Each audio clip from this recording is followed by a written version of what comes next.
আজকে ওর বাবা, তনুজার বাবা বাজার থেকে মুরগির ডিম নিয়ে এসে মেয়েকে মুরগির ডিম খাওয়াই।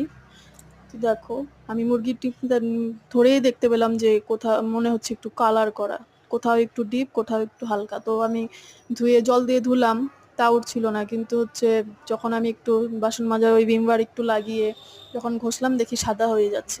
ভালো রকম কেমিক্যাল দিয়ে কালার করা, সহজে উঠবে না।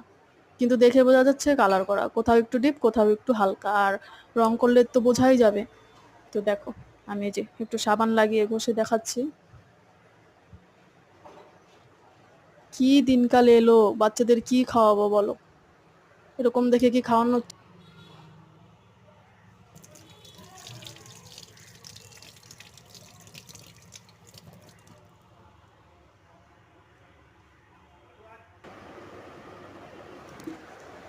দেখো, সাদা হয়ে গেছে, বোঝা যাচ্ছে।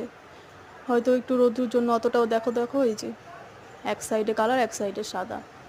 মানে দেখে বোঝাই যাচ্ছে যে কালার করা।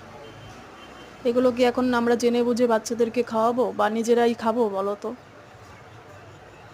কি দিনকাল চলে এলো।